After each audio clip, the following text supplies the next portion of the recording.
I know you love earning travel rewards and cash back, and that's why you're going to love Rakuten. With Rakuten, you can earn cash back on everything you need to book your dream trip, hotels, flights, rental cars, experiences, and more, while still booking through your favorite travel sites. And don't worry, cash back can be earned on top of earning the credit card points and the hotel and airline loyalty points that matter most to you, depending on how you make your booking. Plus, with Rakuten, you can also earn cash back on groceries and other purchases like electronics, pet supplies, and more.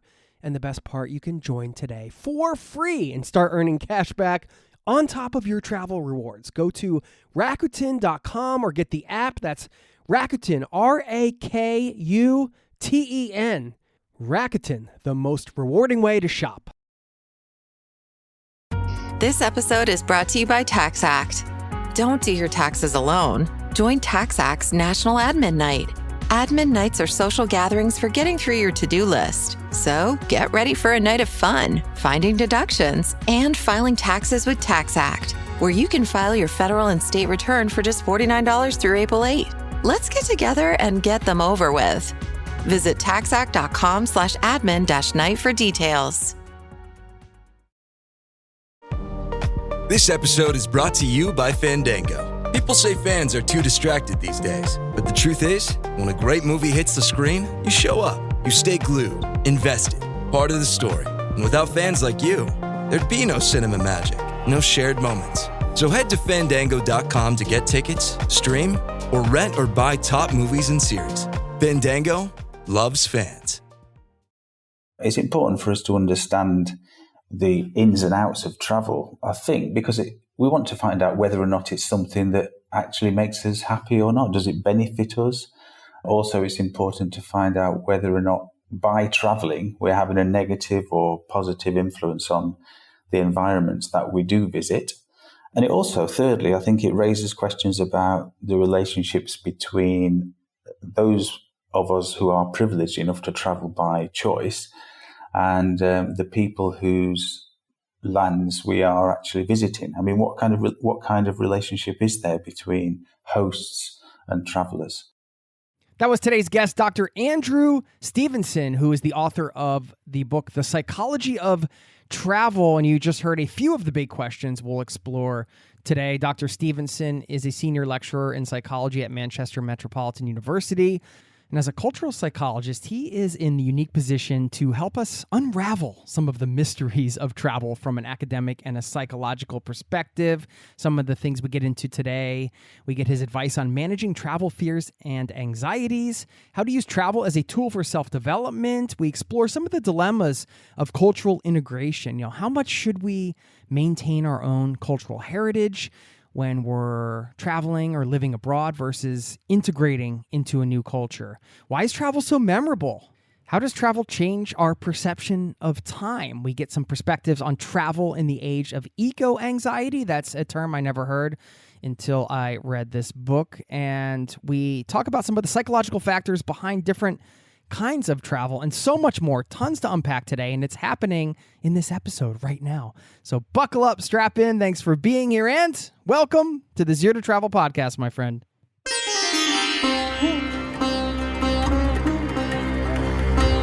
You're listening to the Zero to Travel podcast, where we explore exciting travel-based work, lifestyle, and business opportunities, helping you to achieve your wildest travel dreams.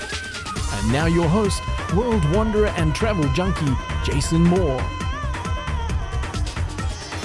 Hey there, it's Jason with ZeroToTravel.com. Welcome to the show, my friend. Thanks for hanging out, letting me bring a little travel into your ears today. This is the show to help you travel the world on your terms, to fill your life with as much travel as you desire, no matter what your situation or experience. I was really excited for this one. Dr. Andrew Stevenson is here. Again, the book, The Psychology of Travel, and it was a fascinating read, especially for me, given that I've been having conversations with travelers for over a decade here on the podcast and much longer than that just out in the world traveling. And I thought, wow, what a unique opportunity to bring somebody who has applied their expertise, their academic background to travel. And one of the big questions here, why do we travel? And does travel make us happier? Just a couple of the many big topics we're working to unpack today. Hope you enjoy this conversation. Stick around on the back end if you'd like. I want to give a shout out to a listener in this community who had a memorable trip recently. You'll hear why. And want to leave you with a quote to wrap things up. So stick around for that. In the meantime, please enjoy my conversation with Dr. Andrew Stevenson, and I will see you on the other side, my friend.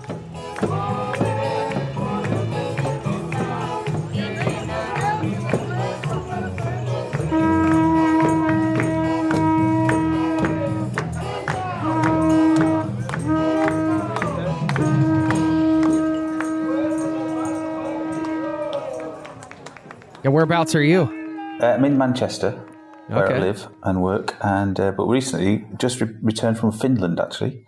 What were you doing over there? Well, it was our honeymoon, funnily enough. Yeah, Congratulations. thank you. And we went to Helsinki and a place called Matildadal, which is a national park, to do lots of open water swimming. Nice. The happiest country in the world. A couple of years So they running say. now. Yeah, were you looking at that from a anthropological perspective as you were on your no, but honeymoon? it was very welcome because there was a good atmosphere and it's not very densely populated. I think that may have something to do with the happiness level. Yeah. Where did you meet your partner? Well, we've been together 27 years and we used to play squash together. So we're both really lived here in Manchester for two or three decades. Okay. I don't know if you've been here. Not to Manchester, no. No, it's gets a reputation as being a rainy city. It's not as rainy as they say. Well, that's great. They sealed the deal after a couple decades, huh? Yeah. Well, a colleague of mine at the university where I work in the psychology department is a follower of your podcast, and she put me onto the podcast, and I listened to a few episodes. I like the one with the man at seat 61. Thank you. It was great. I've been following him for a long time as a keen cyclist and traveller trying to avoid driving, and flying. So, so thanks to Leanne for, alerting me to your great podcast. Well, thank you. And thank you for taking the time to be on it as a guest here. Should formally welcome you, Andrew Stevenson, author of The Psychology of Travel. Welcome to the Zero to Travel podcast, my friend. And yeah, this is a fascinating book for me, having talked to travelers for over 10 years now on this podcast, and having been nomadic myself for a decade, and kind of looking at what you've created here with the book and digging into the psychology behind some of the things that we may experience or feel as travelers, and getting that, I don't want to say academic perspective, because the book's great. I mean, it's very well explained, each principle, but you have psychological principles kind of backing up a lot of these big questions, which we're going to basically kind of go through today. And before we do, I wanted to ask you a bit about your specialty, because on the back of the book, it says you're a cultural psychologist with a particular interest in social and visual anthropology and cultural geography, which you've explored through ethnographic documentary films and soundscapes. So can you translate all of that for us, please? I'll try. Well, you mentioned nomadism just now, and I'm a bit of a academic nomad, I suppose, because really I trained in anthropology, and psychology is also the subject which I did my first degree in. So I'm probably situated somewhere between the two.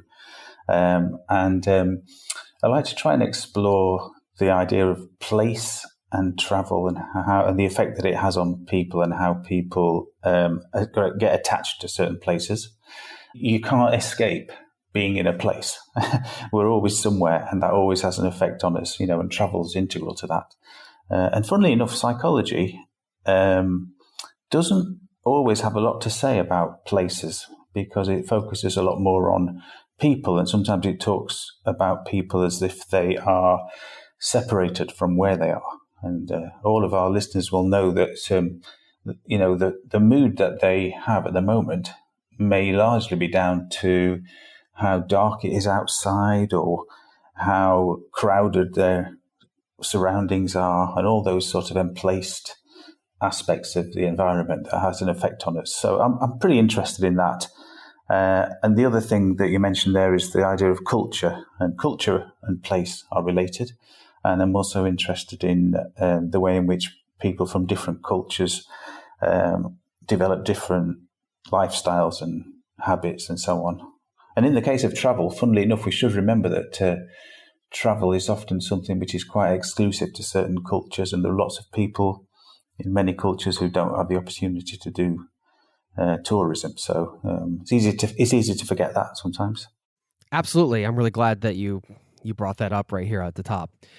I think it's important to acknowledge that psychogeography, is that a bit of what you're describing? And I know in the book you said, quote, it's just as people affect places, places affect us as we move through them. And it's that sort of dynamic. Yeah. Psychogeography is a word which is made up of two words that have been sellotaped together, really.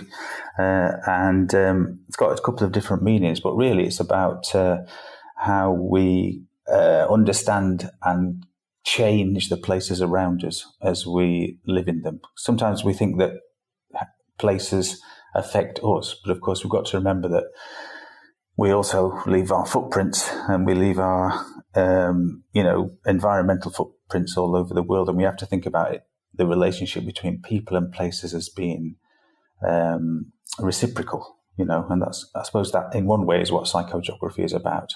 What's there a link between how we live and the environment around us?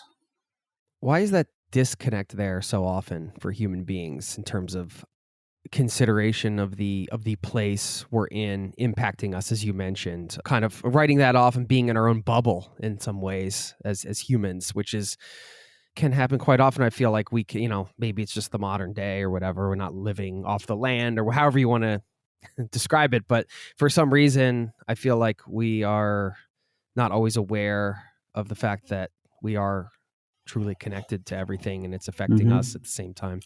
Why is that? Yeah, it's a good point. I mean, this whole idea of connectedness is very important. But when we think about raising our consciousness about the effect we have on our environment, bubbles is a very topical word, isn't it? Because we were sort of invited to live in bubbles when we were in the pandemic recently, and we were seen as a good thing, to be able to, in a way, separate ourselves from our neighbours and those people around us.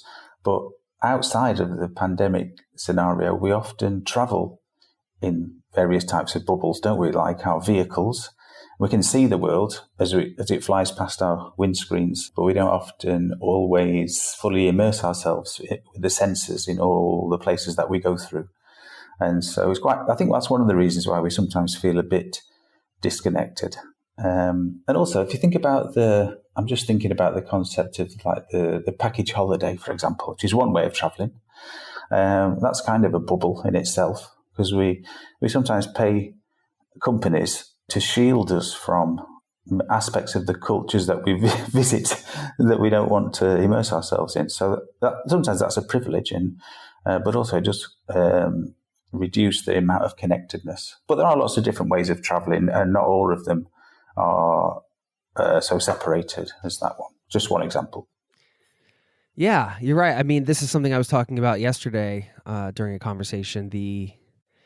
Because I talked to somebody who had done these really epic trips, tens of thousands of miles. They did one on 25,000 K on a bike, and then over 3 years, and then 10,000 on a sailboat, and then they did a huge motorcycle journey from Spain to Cape Town, and all of these modes of transportation change the bubble, or maybe break the bubble in some ways. If you think about biking, you're really engaged. I mean, you can only go through a village so quickly on a bike. I mean, that is such a good point. And bikes are a great example of this. I mean, I've always been a keen cyclist, and one of my favourite trips, this is way before I started studying the psychology of travel, really, but one of my favourite trips was a bike ride across Malaysia. And when I started in Kuala Lumpur and went up to Georgetown, it took me about 5 weeks.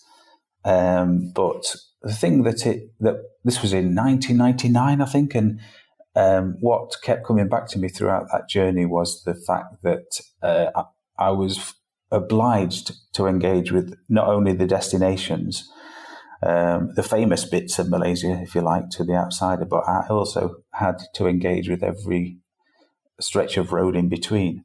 And it kind of meant that I was much more engaged, I think, in the totality of the journey as much as the destinations. And, that's one way of traveling, and I was comfortable with that. But I guess it's a bit of, you expend a lot of energy doing that kind of traveling. And for some people, they prefer instead to, for example, visit Britain and go to Edinburgh, London, and then go home. It depends what kind of travel you want to be, whether you want to be a kind of explorer, I suppose, where you're looking at all the bits in between, places between places, as someone once said, or whether you want to focus on the destinations that are most publicized, So it's different. It's different methods of travel, isn't it? Really. Yeah, I mean, bring up a good question that perhaps people can consider on a future trip. You mentioned the totality of the journey versus destination specific. I think that's a really healthy way to look at a trip. Even if you are going to specific destinations, as we do, we plan an itinerary, we have certain logistics we have to plan, and everybody has their comfort level with, well, that's something they talk about in the book that we'll get into later, the idea of having things planned out versus spontaneity and things like that. But these are good things to consider when you're trip planning. And I think that's part of the goal of the podcast here is to kind of demystify the idea that you can't do a certain mode of traveling. I've talked to a lot of people bike touring, for example, that, they had never pedaled more than 5 miles in their life or whatever before they went on some big bike trip. And these are things that are accessible. You just have to choose them. Yeah. And you're inevitably going to find yourself in places where tourists are quite rare, and so the response and the relationship that you will have with the hosts in those particular locations is going to be slightly different than if you were visiting a place where tourism was commonplace. And so I'm thinking about, on my bike in Malaysia, I just remember going through sort of smaller villages where if you get off your bike, people will come to you and talk to you and maybe ask you questions and, look at your bike, those types of things. But of course, if you were to cycle, for example, through London on your bicycle, which actually isn't as dangerous as it sounds because they've got quite good cycle lanes in London, but you certainly won't attract any attention or curiosity. Do you know what I mean? So it's that different kind of response and relationship that you get, which is in some ways a function of how common tourism is in that place. When I was going back to this bike tour, I wasn't planning to talk about this, but it seems to be quite a good example. I mean, I remember also meeting quite a few people who were doing backpacking on that same route, but I was also cycling in between those routes, and their experience was quite different, I think, because they tended to hop between certain destinations that had been identified in the Lonely Planet guide in the days when we used to use paper guidebooks. The recommended ports of call along the journey were identified, and I think there was that kind of hopping between identified places, and I wasn't really able to do that because I couldn't avoid it. I know there's other people who are doing, long distance walks. Listeners who have done long distance walks or long cycle trips will identify with this idea that you've got to be ready to visit everywhere, along the way. Yeah, ready to visit everywhere. I love that. It's a call to arms, right? You're ready to visit everywhere. Yeah, I mean, that's it. You just described another bubble, the backpacking bubble, you could call it, right? But I mean, I think I've done that. I've been that backpacker, and I think that you have choices along the way. It's not black and white, right? Like you can be aware of the bubble you're in and still make a conscious effort to get outside of it. I mean, this is the same there's the expat bubble, people call it, right? You can go to a place where a lot of expats live and you can hang out with only expats and, be a part of that scene and not take the time to foster those deeper connections with locals that live in the community. Or you can be in that same place and make the effort. It's, of course, these bubbles are easy to be a part of if you're familiar with that culture and you're ingrained in that, let's call it guidebook culture in that time, right? I mean, if you want to call it that. Yes, you're right. Yes. I mean, I've got a nice quote here I was going to read. And one of the distinctions that people often make is, and I think this is what you've been referring to here, is the difference between a traveller and a tourist. And they often say that travellers are what we call ourselves, and tourists are what other people call us, and so because a lot of us like to think of ourselves as travellers. But there's a nice quote from, a nice quote from Paul Bowles, who wrote his novel The Sheltering Sky, all about a journey in North Africa by some American expats. And he said that the difference between a traveller and a tourist is that whereas the tourist generally hurries back home at the end of a few weeks or months, the traveller belongs no more to one place than to the next, moving slowly over periods of years from one part of the earth to another. And I think that's, that's a nice way of putting it, really. It's a bit more of a commodity being a tourist, isn't it? Whereas the traveller is a bit more of an explorer, maybe. We'll get back to the interview in just a moment. I know you love earning travel rewards and cash back, and that's why you're going to love Rakuten. With Rakuten, you can earn cash back on everything you need to book your dream trip, hotels, flights, rental cars, experiences, and more, while still booking through your favorite travel sites. And don't worry, cash back can be earned on top of earning the credit card points and the hotel and airline loyalty points that matter most to you, depending on how you make your booking. Plus, with Rakuten, you can also earn cash back on groceries and other purchases like electronics, pet supplies, and more. And the best part, you can join today for free and start earning cash back on top of your travel rewards. Go to Rakuten.com or get the app. That's Rakuten, Rakuten. Rakuten, the most rewarding way to shop. Protein is now at Starbucks, and it's never tasted so good. You can add protein cold foam to your favorite drink or try one of our new protein lattes or matcha. Try it today at Starbucks. Now, back to the show.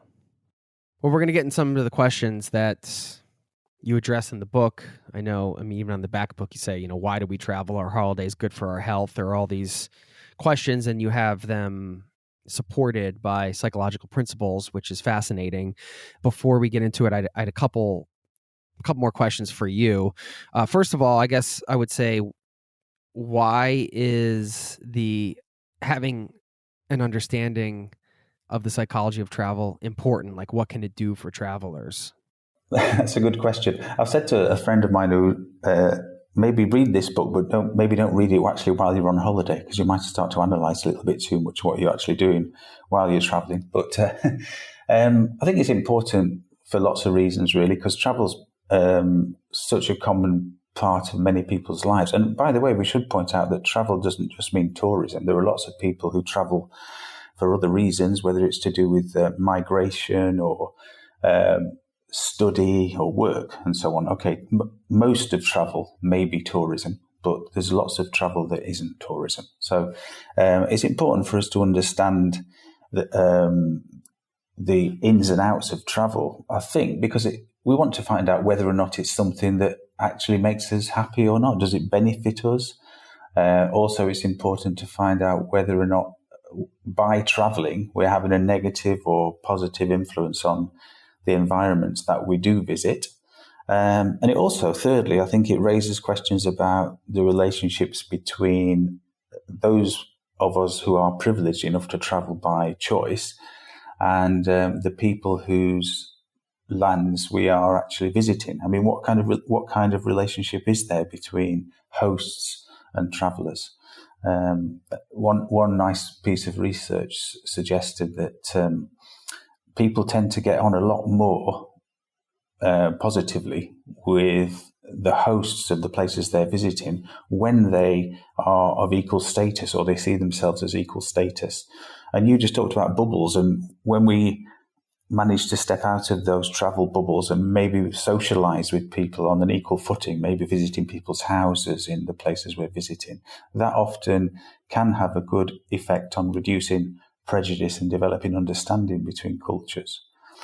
Conversely, when we visit a place and the only people from those cultures who we ever meet are the people who are cleaning our hotel rooms or serving us drinks, that doesn't really help us that much to understand those cultures or reduce prejudice. So travel does have an effect on how we view people from different cultures and how we are viewed by different cultural groups. So there's lots of reasons, really, Jason, why the psychology of travel is important. Although, I'm not suggesting that you analyze these things while you're actually on holiday. Yeah, I just thought it was important to address, because as we go into this, it's nice to know what travelers have to gain from some of this knowledge personally. And, one other thing is just kind of trying to assess, maybe this is a question that will help assess this. This will be clear in a moment, but I'm wondering, you mentioned the impact of a place on a person. And, for some reason, I think all travelers have experienced that feeling where you get to a place that you've never been. And for some reason, you just feel good there. It feels like it fits like a glove. You don't know why. Other places, maybe, it takes a little time to get under the skin of it. Maybe you feel a bit more comfortable with it later. Other places, just like, I don't need to go back there for whatever reason. And some places you just feel that fit pretty quickly, I should say. Maybe not right away. I'm just wondering about that feeling. Is that rooted in psychology, or, the underlying thing I'm trying to get out here is Andrew, where you're at on the woo-woo scale. Well, it's funny, really, because, in the contemporary culture of how many stars did it get, this kind of idea that when you go to visit a place, the TripAdvisor attitude of, I'm going to give it 5 stars, it's a great place, or I'm going to give it 1 star. There's this, there's often a quickness to judge a place, isn't there? And say, oh, yes, that's a good place, or that place isn't so good. And as you just said, it takes quite a long time for it to get under your skin, or for you to get under its skin, I suppose, and develop a feel for a place. And too often, I think, personally, that when you go to visit a place for a couple of hours, you've almost not got enough evidence to say what kind of place that is. And if you think about a phrase like, the people in Norway are really nice. I mean, that phrase doesn't really work at all, does it? Because there are lots of different types of people in Norway, as there are in every place. And it takes a long time to really get to the stage where you can actually make an evaluation of a place. And psychologists often talk about something called mindfulness. It's a therapeutic technique, often associated with breathing and yoga and that type of thing. But really, mindfulness in travel is about paying attention to your surroundings. So you might think, let's listen to what's going on here. Let's listen to people talk. Let's look at observe what's going on. Let's engage with it physically. Let's go for a walk. Those types of things, but with suspending judgment. So in other words, don't give it 5 stars yet. Don't give it 4 stars yet. Wait till you've been there for a while and give yourself time to make a judgment. I think really that goes some way to help answering our question a little bit about understanding how we judge a place, and how we assess a place, is maybe just try to be a bit more mindful, because you don't have to give it a mark yet. Or ever, maybe, but it's it seems like a natural thing to do is to fall into the comparison trap, right? Yeah, start comparing it. I don't know. Can you explain that from a psychology perspective, or and how do we? Is there a practical exercise we can do in our minds to help us through not doing that, so we're not doing the rankings? I think often there's a genuine altruism here, where we often want to help people by recommending things to them. And so someone says to you, I'm going to Norway for a few days. There's almost that, and it's out of kindness in some ways, or maybe a sense of belonging or wanting to feel useful. Go to this place, but maybe don't go to that place. And so there is this element of comparison or an urge to recommend or to give advice. And, we've got to remember that different people like different things. And if someone tells me that a particular town in Norway isn't very nice, that means that I'm probably going to visit it with lower expectations, obviously. Yeah. You've already been tainted. Yeah, exactly. And so in a way, I maybe would advise people to describe some of the things in a place if they're recommending them, but without saying it's not very good. Don't give me your evaluation. Just give me a description of what it's like, and then I can perhaps think about whether I like it or not. So I would try to be more mindful. It's not easy to do, but to try to be more mindful in that we can maybe just suspend judgment, but still describe something. I don't know if that answers your question, but that's what made me think about when you asked the question. There's a fine line between planning and researching, and then also letting all of that research influence, I suppose, your expectations, your judgment, as we mentioned, perhaps being tainted because you read 3 blogs that said this place was not good and only one that said it was good. And listen, you can't totally set these things to the side. This is part of, you're going to come across information as you're traveling, as you're planning a trip, as you're traveling. Yeah, of course you are. You're going to have conversations. People are going to share. I mean, there's that innate feeling as a human. You get excited about something, let's say even just a movie or something, and you know somebody and you know them well, and you think they would really enjoy it. And then you want to share your love of that with them because you want them to have that experience that you had, because you care about them and you think that they're going to resonate with it. And you got to see this, you're going to love it. And it's just like, it feels good. And that's what humans do. We share. Right? We do. I mean, travel is often an innately social activity. There's a chapter in the book all about the social psychology of travel. And maybe the one takeaway from researching that was that I realized it's almost impossible to travel alone. You may think you're traveling alone, but all around you, other people are demonstrating activities which you might conform to or not. So you walk past a restaurant, if it's empty, the mere absence of people is often going to deter you from going in there because you might think it's an unpopular place. Even footprints can lead you to follow a path, or people are influencing you when they're not even there sometimes. And so the crowds or the other travelers often affect our decisions. That's aside from the people we are actually traveling with sometimes. So, but if you travel with your friends or partners, and obviously they're going to, wherever you go is a compromise, isn't it, between the things that you both want to do. Hopefully, you both want to do the same thing, but quite often your activities are a compromise. So, travel is a very sociable activity. I mean, obviously, I exclude here anyone who's climbing a mountain for the first time alone, and but maybe they're doing that because no one else has done it, and that's a social activity in reverse, isn't it, in a way? Yeah. Well, I like what you said too about just describing a place. I think I always thought when I heard about a place from 3 different travelers, it's probably a place I should go. And when I think back to, that, yes, they could say they don't know me and you're just sharing information, but what would get you excited about a place is the description of it, right? And like what, is, that sounds like something, there's a hiking trail right by there. Oh no, you can go to this place. And that sounds like something I'd really enjoy. And you're just kind of assessing it for yourself. The book, well, let's talk about the social psychology of travel. And one of the things you address in the book is managing the travel fear. And I think this was an important thing I wanted to get some advice on because, for all travelers of all levels, I think that I shouldn't say levels. We don't, you know what I mean? Experienced travelers versus maybe somebody on their first. Varieties, isn't it? Yeah. You can be afraid of a destination. You can be afraid of flying. You can be, having certain fears that, let's talk about bigger fears like, oh, I'm gonna leave my job and travel for a year. Am I ever going to get my career back again? And I mean, that's in a way tied into the type of travel we talk about here. So, fear, anxiety, phobias, worries. This is something that you address in the book, and I just wanted to get your take on some of this stuff.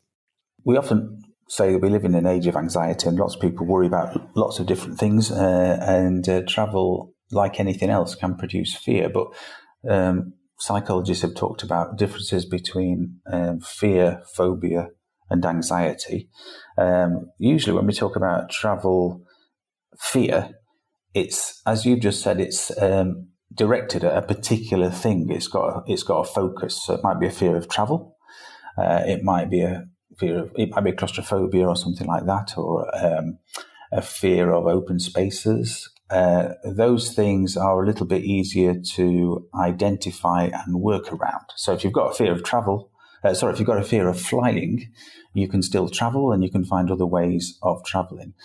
The more problematic, arguably, is the anxiety, travel anxiety. And that's a little bit more difficult to explain because it often lacks a focal point.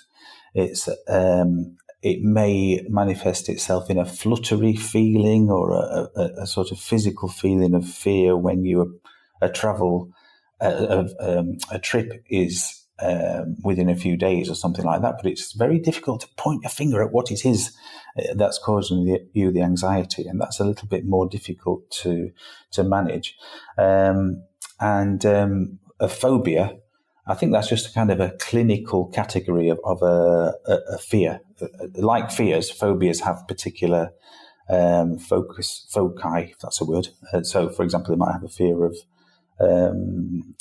horses or aeroplanes. So, yeah, there's lots of different types of negative feelings. But we should also remember, and it's also been pointed out by some researchers, that worry, the fourth of the words that you just mentioned there, it may sound bad to be worried about something, but it's actually really useful to be worried because flying, for example, to the United States, lots of things can go wrong there. So it pays ahead of the trip to be a bit worried, because if you're a bit worried, you will take those precautions, which mean that you're not going to leave the house without your passport, or you're going to make sure that you've packed sufficient belongings, or that you've travel insurance. Yes, booked accommodation, those types of things. So, although some of these things like anxiety and fear are problematic, worry is a jolly good idea in general, because it leads us to make slightly more positive plans, really.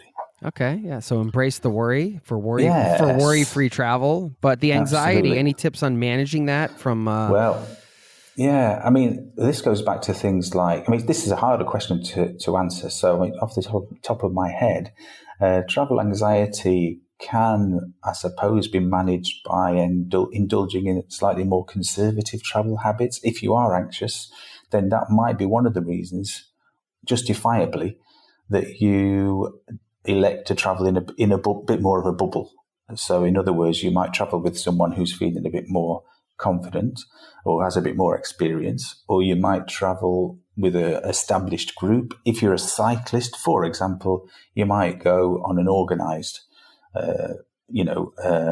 itinerary. So I think this is one of the really positive things about the travel industry. It can help us with this anxiety by taking some of the organizational load off us. And a solo trip into a forest or across Malaysia, for that matter, is probably not for the anxious, So, yeah, those are some of the practices that could probably help you. In fact, come to think of it, I think the travel industry is an excellent form of therapy for anxiety, really. Well, we're going to talk about if travel makes us happier. That's kind of where I'm going next. But I want to stay on this for a minute, because I think, is it always bad to have anxiety? I mean, don't we want to put ourselves out of our comfort zones? Isn't that where growth happens? And, I've been in many situations where I've been very anxious and worried and all that stuff. And I've put myself in those situations purposely because, hey, I know, when you go on a trip like this or whatever, things are going to happen. And now I'm in that situation where something's happening and this is very uncomfortable and I'm scared. And, isn't that kind of the point in many ways too? Like, I think that's one of the draws of travel for a lot of people, at least a lot of the people in this listening audience, is that, hey, we're gonna get out of our routines. We're gonna get out of our everyday, humdrum thing, and we're gonna put ourselves in situations that may not be comfortable. And trying to avoid all anxiety is like the opposite of that.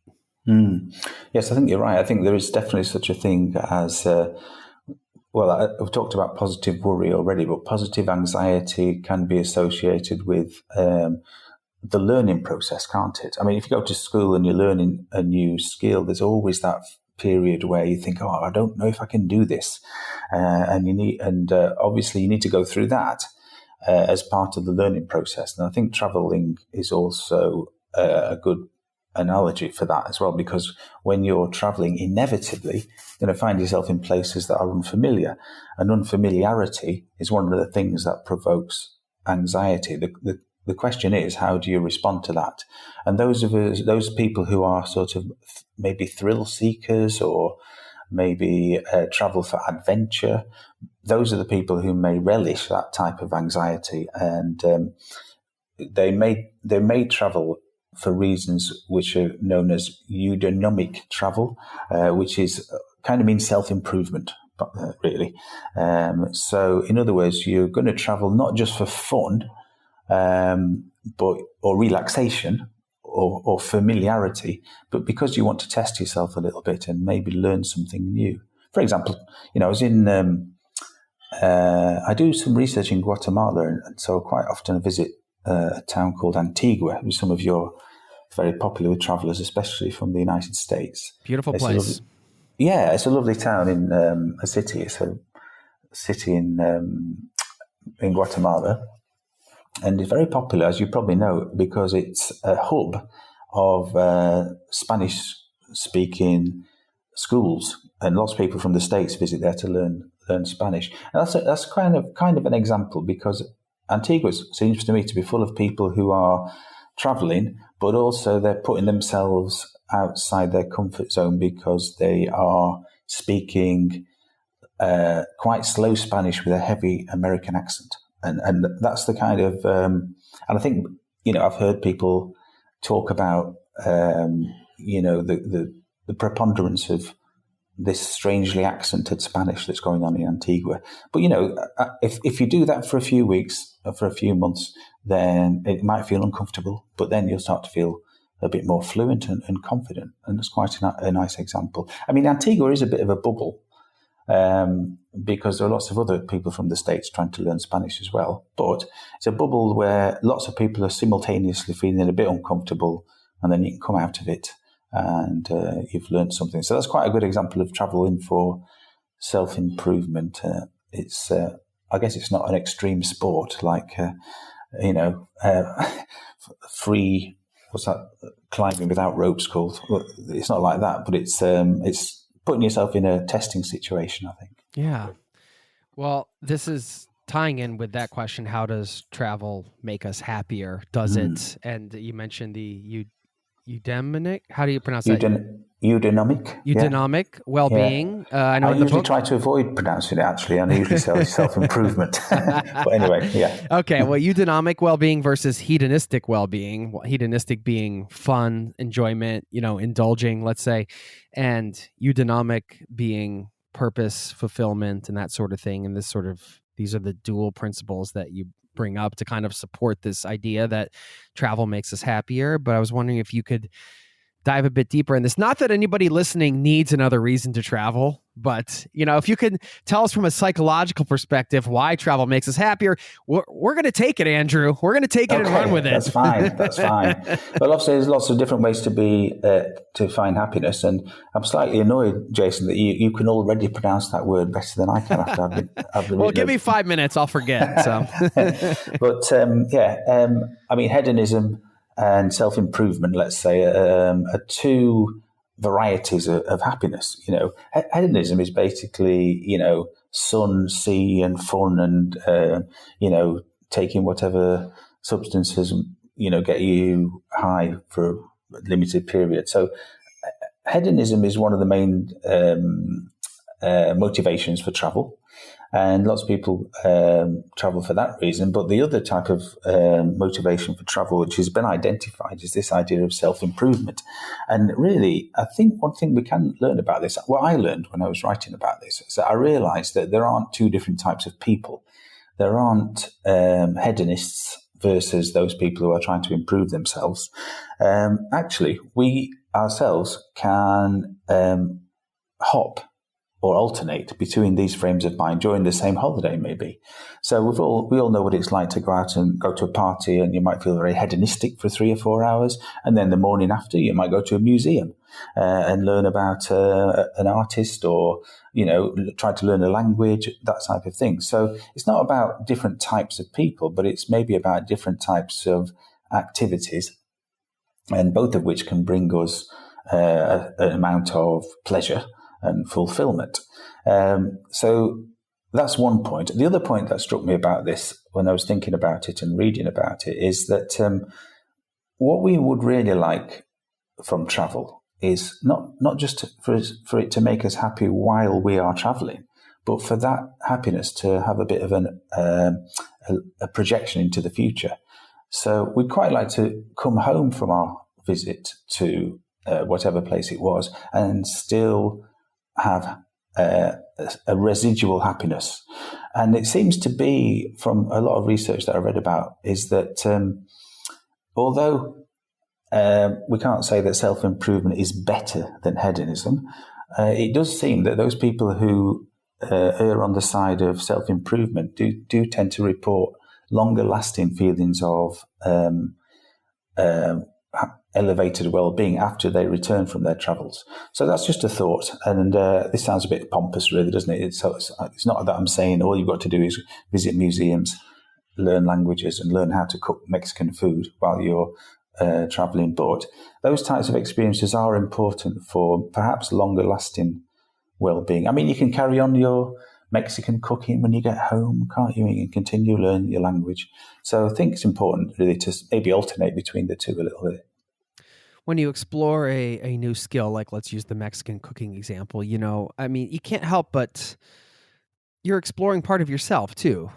I wouldn't say indulging, but you're embracing that curiosity and following through with it. And I feel like that's another important muscle to build in life, right? Like you get curious about something, and instead of just remaining curious about it and wondering about it, diving in and getting your hands dirty and making the tortillas or whatever. Well, it's funny you should say that, Chase. Yeah, absolutely right. And tortillas are a really great example. And this is something that I've thought about a lot when I travelled, and it's not so much something I've written so much about, but I think there is something to be written about this, is that when you visit a place, you really, if you go somewhere as a tourist or a traveller, you've kind of got a choice about what kind of activities you can do let's say in Guatemala or Mexico. You can do things which are for the tourists, so you can visit a famous palace or go and see a famous volcano, but also you can indulge in what I'd like to call everyday activities of that culture. So learning how to make tortillas is a great example, because in England, where I'm from, we don't really know anything about tortillas. In our supermarkets, we have not really. We know we've got wheat tortillas in the supermarket, but of course, if you go to Mexico or Guatemala, the tortillas are made of corn. And the process of making them is pretty interesting, and they have these fascinating tortillerias where they make tortillas, and you'll hear this sound as you walk past. Wonderful them. sound. It's not applause. Yeah. It's the making of the tortillas. Now, what you just said there about getting your hands immersed in a culture is, I think part of this self-improvement and part of this embracing of local culture is taking part in everyday activities of that culture, learning how to make tortillas rather than maybe visiting a Mexican restaurant just to eat them, So those kinds of activities can really lead to longer lasting feelings of connectedness with the places that you're visiting. I've got another example of this actually that I thought about when I went on holiday to Iceland a few years ago, to Reykjavik, and I don't know if you've been there, but one of the most popular tourist activities in Reykjavik is to go to the Blue Lagoon, which is a natural, it's a heated outdoor Hot pool. springs. Yeah, exactly. That's the word I'm looking for. Heated hot springs. It's really popular, and it is very nice. But essentially, it's something that is something for tourists, really, or visitors. But also in Iceland, in Reykjavik, simultaneously, there are some really good local swimming pools, which the locals go to. Now, I'm a pretty keen swimmer, and I was very conscious of the difference between these two activities. Both involved immersing yourself in water, but in one of them, you were doing something very mundane. You were just going for the daily swim up and down the lanes. There hadn't been any publicity about it. It was quite hard to find out about, but the only people there were pretty much Icelandic people. Now, I really enjoyed that a lot, and I felt a little bit more connected while I was doing it.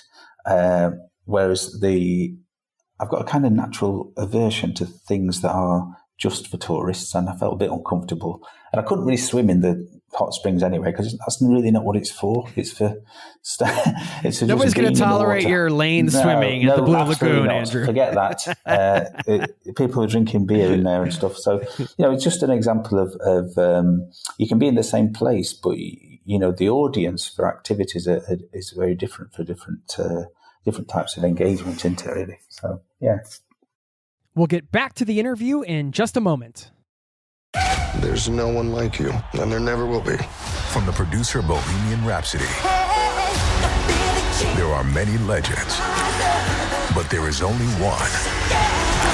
Michael, rated PG-13, in theaters April 24. Are you stuck staring at your W-2? Are tax refund worries holding you back? You probably have FOMO, the fear of messing up. The fix? Using TurboTax on Intuit Credit Karma. They find every credit and deduction to help you get every refund dollar you deserve, or your money back. It's time to overcome your fear of messing up and get your taxes done right. Start filing today in the Credit Karma app. Now, back to the show. On the subject of travel as self-improvement, before we get off this, I'm just going to use a specific example, and I'm just curious on your thoughts. Let's say the person that is taking a career break. I think this is a good example because there's a real intention behind it, right? And perhaps that person's in a place where they're like, I don't know if I want to do this anymore. I might want to come back and do it. I might want to pivot to something else. I need some time to just kind of explore, and I'm going to save up some money. I'm going to quit my job. I'm going to travel for a year.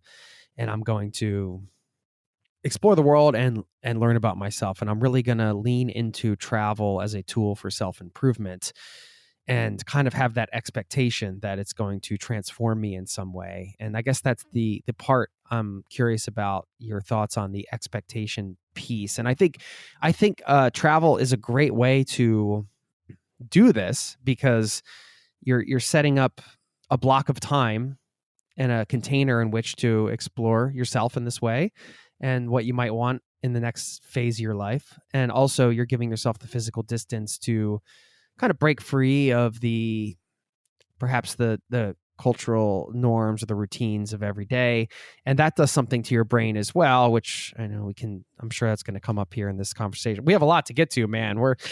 We do. Yeah. So, in that instance, when your intention is to use travel as a transformative tool, is there, in your opinion, and psychologically speaking, I guess I should say, or academically speaking, is that a healthy way to approach it? Like if you were looking at the spectrum of, full intention of self-improvement versus I'm just going to be open-minded and see what happens, and kind of like let this develop. And yeah, I have this intention, but I'm not going to like try to put too much pressure on it. I'm just wondering like what, everybody's brain works differently, of course, but like what's sort of the healthiest way to kind of approach that? Yeah. Well, quite often that kind of break or moratorium, if you like, in your life, where you might decide you want to go somewhere for 6 months, People approach that in different ways, and I don't want to say that one way is better than another, but one way of doing it is to focus that moratorium, that break, on gaining a connectedness with a particular location. Now, you've got to remember here that I am, by training, an anthropologist, and what anthropologists tend to do, this is actually a bit different from psychologists, is that they tend to have what's called regional specialities. So in other words, they tend to latch on to one place and they get to know that a hell of a lot, right? So actually anthropologists aren't that well travelled, but they tend to go to one place a lot and get to know it a hell of a lot. So I do have that kind of mentality. So for me, if I was looking for a break and a period of self-improvement, I would probably think about the best way to do it would be to really get to know a particular culture, or go and live in a particular place for long enough so that you could almost be, I wouldn't say go native, but at least become really familiar with the language and norms and customs of that place, and maybe work there as well. Because you do feel differently when you're working in a place than you do when you're visiting a place as a tourist. Because if you work in a place, you're almost forced to engage with the sort of the daily routines and the bureaucracy and the lifestyles of that and the norms of that particular culture. And I think that's a really good way of getting to know a place and yourself personally. Of course, the other way of doing it, I suppose, is to do one of these sort of whistle-stop world tours, where you tend to find out a little bit about lots of different places. Personally, for environmental reasons, as well as for reasons to do with immersion and engagement with a particular place, I would favour the previous one. You can find out an awful lot about yourself when you really start to learn about a particular culture. But that answer that I've just given has a big asterisk next to it, and it's basically that it's been given by an anthropologist, because that's kind of the way we think a little bit. Yeah, no, that's great that you mentioned that up front. And I mean, I've had both of those experiences and I've gotten a lot out of both of them. And perhaps, that was different seasons in life, right? There was no way I was not going to run from place to place and see as much as possible at one point. That was just like the mode I was in. But maybe, hearing you, it's if you had to recommend one or the other, maybe perhaps the happy medium is this concept of slow travel, where you're perhaps spending just more extended time in various destinations. You get to see some places, but also stay long enough where you get the feel. I mean, this kind of, I'm jumping ahead here in my notes, but this was a fascinating chapter for me as an expat living in Norway, and the chapter on dilemmas of assimilation, separation, integration, and marginalization, and this idea of push-pull. This was really interesting because I'm a Norwegian citizen now, and I'm just going to use my own personal example, but I think other people listening can relate to this idea where you're carrying around your culture and you have it all in your head, but you're not in it anymore, right? But you are a byproduct. You're a product of your culture. These questions you brought up in this chapter, how much do I want to maintain my own cultural heritage when I meet new people? There's this idea, right? Where you start to understand how the locals operate. Like here in Norway, everybody's maybe more calmer, speaking in a much different way than, on the East Coast in the United States. And then the other question you brought up is, how important is it for me to integrate into another culture? And then there was the biculturalism idea that where you have you're fluent in two cultures, which I think that was describing me a bit more, and the effects of that on an individual. So there's all these, I'm throwing a lot out of you because I don't know where you want to start, but I mean, this is a thing that travelers experience, right? Like you're in a new place. I mean, I think we all do in some way. You start to you become, all right, let's say for a conscious traveler, you're trying to be respectful of a culture. So you start to adapt some of those behaviors. You're not going to necessarily stand up and do the thing you would do in the middle of a bar in America in another place because they don't do that, and it would be obnoxious and rude or whatever. And, so you start to adapt your behavior, and you're basically integrating to that culture. And just all these questions around this push-pull and these dilemmas. I just would love your thoughts on this topic. Well, I'm glad you've gone in this direction, because this is perhaps the chapter which is most about traveling rather than tourism. And this really addresses travel in the context of things like migration and working abroad. And one area that's quite close to my heart, because I did my PhD about it, is the experience of international students. They're quite an interesting group of people, because obviously they tend to spend a year or maybe 9 months in a different culture. And we have quite a lot of international students here in Manchester, and I'm fascinated by their experiences. And they obviously they're central to this process you just described. And psychologists have come up with, as ever, a few sort of technical terms, which I try to put in everyday English. So we talk about acculturation and biculturalism and cosmopolitanism. And so those are the 3 words I've talked a bit about in the book. But acculturation, really, it just means what happens to you when you move from one culture to another, either permanently or for a few months. This isn't relevant to tourism so much, because however much you immerse yourself in another place for a week or 2 weeks, I don't think acculturation is going to happen much. So if you're there for 9 months, acculturation is really about, as you say, how much do you embrace or resist a change in the norms, beliefs and values and lifestyles of the place that you are visiting.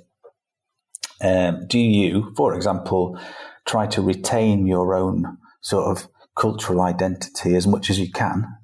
Now, one way to do that, I suppose, and I'm just again using the international student as an example, and we're coming back to bubbles again here, I'm afraid, Jason, so much about bubbles here, is one way to do it is to maybe live in a hall of residence only with people from your own cultural group, attend a course which has lots of people from your own language-speaking group in it. In other words, sometimes universities make it, in my view, a little bit too easy for people to spend a lot of time within their own group, and it often doesn't give them the incentive to explore so much. So that's one way of doing it.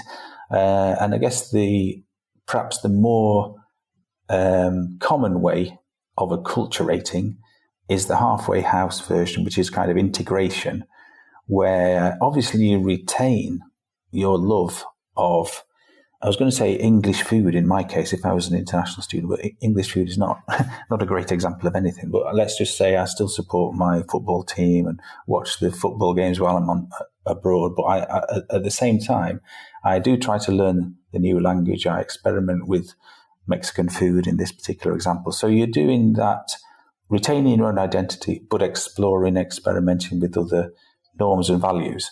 So that's the kind of most popular, and research suggests the most healthy strategy in terms of having positive attitudes about the culture that you're in, if you see what I mean. So prejudice against different cultural groups tends to reduce if you at least partly integrate and experiment. No, you don't have to wholly do it, but if you partly do it.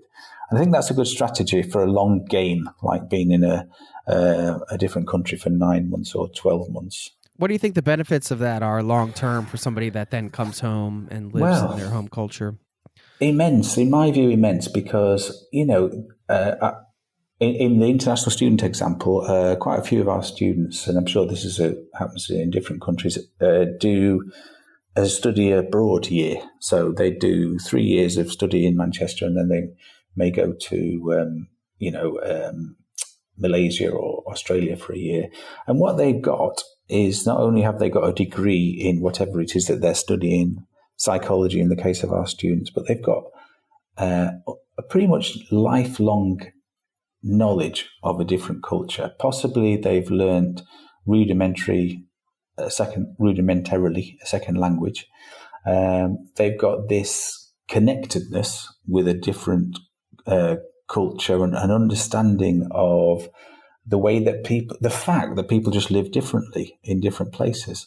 And that might sound basic, but I'm pretty sure that if you never are lucky enough to have the opportunity to travel at all, it's quite possible to live through your whole life without really experiencing cultural diversity, apart from the people who you meet in your own community, which is fine. But to see and breathe and feel the way the smells are different and the temperatures and the daily habits are so different. And I think it's difficult to quantify that, but it's something that's so valuable for people. And when, for example, if you can have an everyday conversation in a bar about, about the greenhouse effect or overcrowding, and you may have read about it, but unless you've really experienced it in a city where the situation is so much more acute than the one you live in. People often talk about the traffic in Manchester being bad, but every time I hear that phrase, I just think about the people who have to get up at 4:00 in the morning in Guatemala City to set off in their cars to get to work for 8 or 9 o'clock, just because they know that journey is going to take 3 or 4 hours, and it's only a distance of about 20 miles.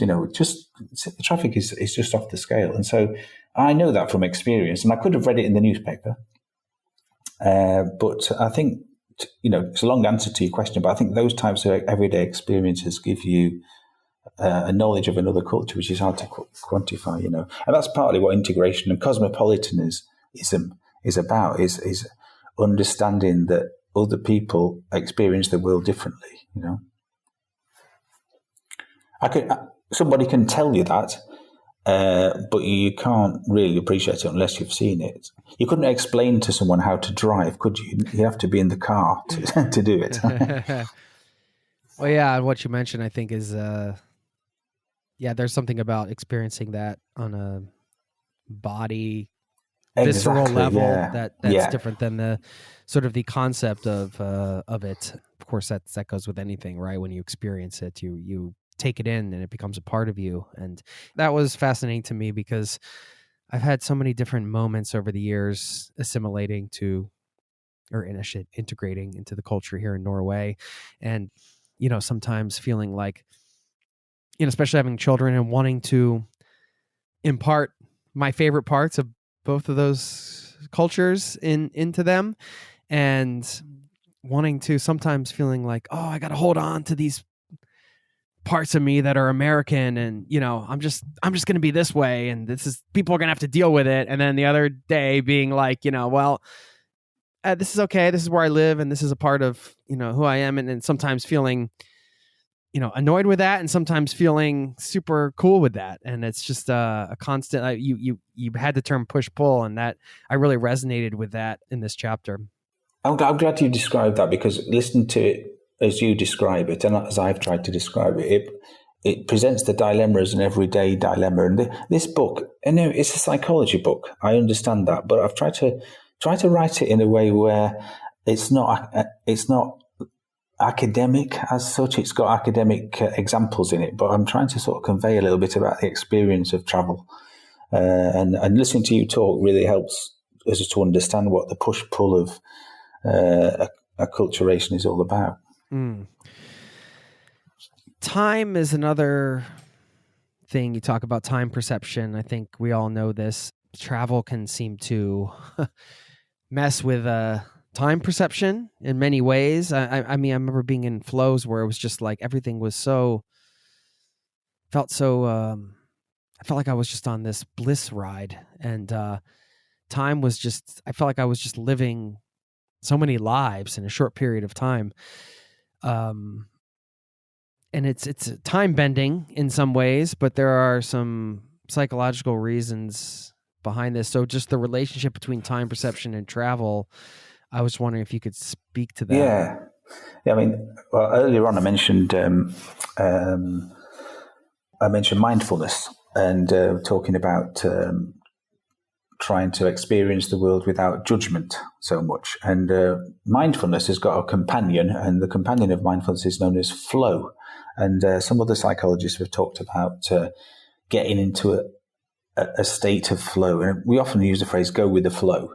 And I don't know if you must have had this. There must be an activity that all our listeners do where they just time just seems to fly and they lose all track of time. And it's a great right feeling. Now. Yes, this conversation. For me, I love cooking, and when I'm cooking, I don't really think about what time it is or what I've got to do in a couple of hours. Those types of things. Yeah, and me too. all our listeners will have. Yeah, so all our listeners will have these things. Now, flow has been studied in relation to travel experience, and it's one of the ways this goes back to about happiness and travel as well. And one of the ways we often achieve happiness in life, as in travel, is to get into a state of flow. And some great examples of research about people who go on trips where they go to Latin American dance classes or salsa dancing or do deep sea diving, those types of things. Now, for some people, those are those flow moments where they've almost conquered their anxiety and they're worrying about the future, and they detach themselves from worries about what they did earlier, what they've got to do next. And so that's where time tends to be distorted in a really good way. But other people have also sort of done a bit of research on this to suggest that some people, you may know in your own lives, examples of people like this, find it really difficult to get into those states, and then others find it really easy to get into those states. I'm a bit jealous of those people who can do this a lot. I can do it some of the time. But, how many people out there have checked their emails while they're on holiday and find it very difficult just to get into that flow state and detach themselves from their sort of everyday concerns about the past and the future. So, we are in this almost this it's not really a battle, but it's a challenge, challenging ourselves to try to lose ourselves a little bit in the moment and get into these states of flow and maybe get a bit more eudaimonia about things when we're traveling. So we do edit our time a little bit as well by using photographs on holiday. And I always love the concept of travel photography because it's such a unreliable body of evidence about what you did when you were on holiday. It's great because really what you do is you take photographs of all the good bits, don't you?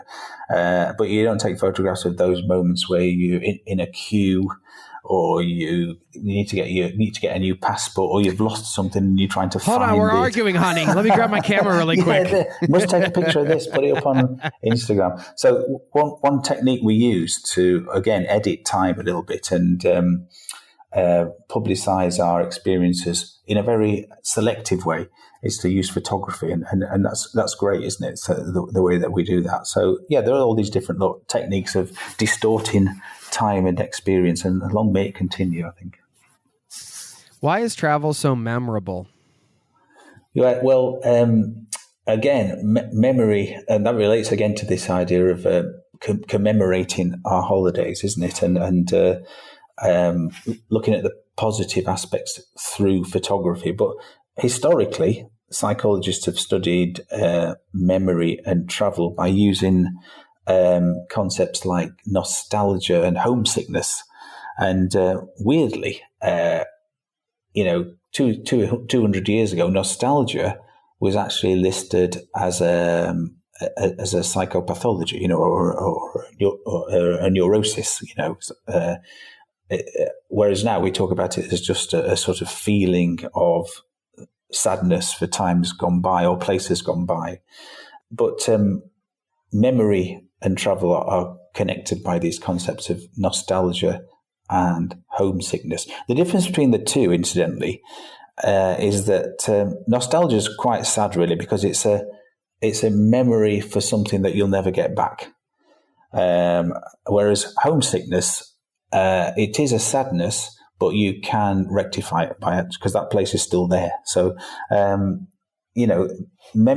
travel is memorable, but we also have memories of the places we leave behind. And I found when I was doing my research with international students from different countries who came to Manchester, I did a study about the experience of arriving in a new place and how people constructed a sort of positive view of this new city they were in. How do you learn a new city? It's quite difficult, really, and it can be quite bewildering. But people often use memories of where they are from to help them cope with a new place. So I worked with a few people from different countries. One person from Indonesia. Now, Indonesia, I think I'm right in saying, I haven't been there, but it consists of about 7,000 islands. It's an archipelago in that there's a hell of a lot of water in Indonesia, in other words.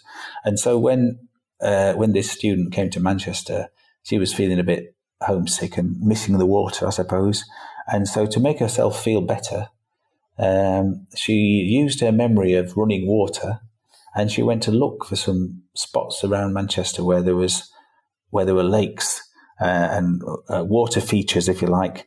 And she went and did some sound recordings of them. And those memories of home helped her feel a bit better about being in a new place. I loved that example because it meant that it showed me that we don't just use photography and the visual sense to document our travel, but she wanted to use sound. She wanted to make sound recordings. And, some people maybe who have sight impairment, for example, might use different senses to engage with a place and remember where they're from. So it's quite interesting. Yeah, psychology is very focused on vision and observation, and we should pay a bit more attention to things like taste and smell and sound, I think. What ends up in our heads in some ways is just an amalgamation of all of our senses come together, right? I mean, it has to be. Yeah, it is.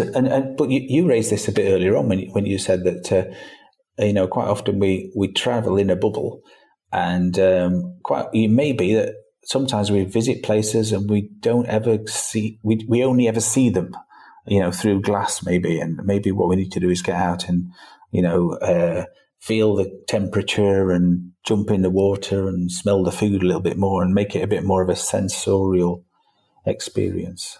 So it's important to do that, I think. I like in this chapter, you had the Steinbeck quote, "You can't go home again because home has ceased to exist except in the mothballs of memory." Well, I know it's tragic, isn't it? So that's his Travels with Charlie, and it's a nice literary way of describing this feeling of nostalgia. But on the positive side, for certain people who have suffered memory loss and experience dementia, travel has actually been used as a way of improving memory. Like returning people to places that they grew up. We can use this idea of sort of environmental cues to bring back memories, almost literally. And so that's quite a good sort of example of therapeutic travel. It's almost the opposite of nostalgia because you're actually revisiting a place you grew up in, and that can bring forth lots of interesting stories that you may have thought you'd forgotten. So it can be a good thing in that sense as well. The last chapter in the book, I believe it is, where do we go from here? Travel in the age of eco-anxiety. I think it would be a big mistake not to discuss this, and I just wondering if you could give us a little bit more information on eco-anxiety, how you define that, and just some thoughts, advice, perspectives around this topic. Yeah, I mean, okay, eco-anxiety is a phrase that's quite new in psychology, but it's actually, I like to call it justifiable eco-anxiety. Many forms of anxiety are often diagnosed as being, an illness, but actually it's a really good idea to be anxious about the future of the planet, because if we have a certain amount of anxiety about the future of the planet and the effect that travel is having on that, air travel and so forth, then in a way that's going to raise our consciousness a little bit and help us to modify the way that we experience the world through travel. And I think you recently did an interview with someone who visited all the countries in the world without flying. I think I had to look at that as a podcast. And that kind of outlook is becoming, for me, refreshingly more common. Eco-anxiety is obviously, just to define it, it's a feeling of anxiety literally about our future and the future of the planet. And I think we do have to try to address this by developing ways of traveling which are less damaging. And that's an obvious thing to say.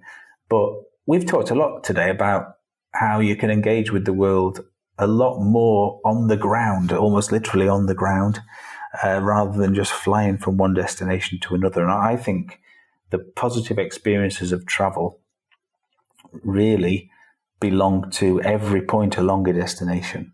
And I've got a friend who's just about to set off from England to Istanbul on his bicycle. And he's actually not a very experienced cyclist. And Ben, if you're listening, good luck. But I think you're going to really experience every part of this journey in a much more engaged way than you would be if you were just flying over there. So I think we have to think a bit about traveling in a more responsible way. If you are going to fly across the planet, maybe at least stay in that destination for a while and, make it a proper immersive experience rather than flying to lots of places just for 2-day visits. Don't want to sound preachy about it, but you've got to think about this type of thing. But it's the challenge. It's a challenge in travel as it is in all sorts of interaction. I was in just finally on that and the way that the world is changing a little bit in terms of travel and work and so forth.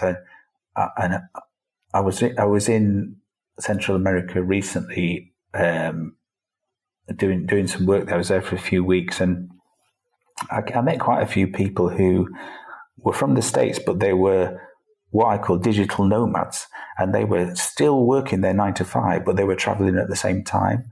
And so this seems to be a new and quite interesting development that seems to be happening a lot more now, where people are, instead of just traveling for vacationing, they're trying to mix travel, exploration, and work. And because we've got our laptops and we don't need our physical offices so much, I think this digital nomadism trend is a definite option for some people in certain professions, of course, not others. But the last chapter is all about the future of travel, and it takes in eco-anxiety and digital nomadism and those types of things, which at the moment we're not entirely sure about, but we're still learning about them, really, Jason.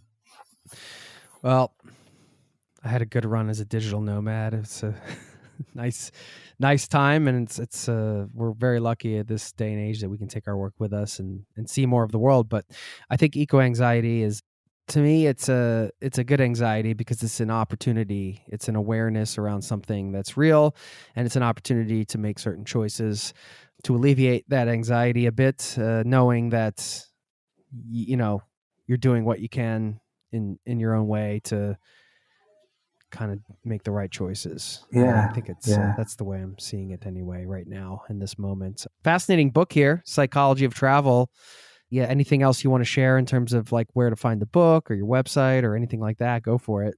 Well, I just want to thank everyone for listening, and thanks, Jason, for such a sort of thought-provoking interview. And the book will be easy to find, although it is a very slim volume and it's perfectly portable. As I've said before, it might be a good thing to read, in your everyday life as much as while you're sitting on a beach. But I just hope, we've tried to explain some of the ideas. It's not particularly aimed at the academic community. It's aimed at anybody who likes to travel and to think about travel. So I think that's what I want to say there, Jason. But thanks ever so much.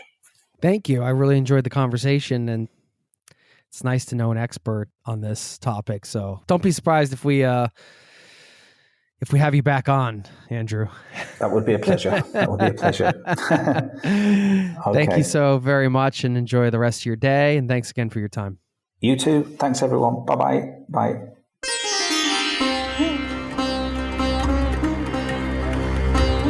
There you have it. I want to thank Dr. Andrew Stevenson for stopping by the show. Again, the book, The Psychology of Travel. We'll link to it all in the show notes.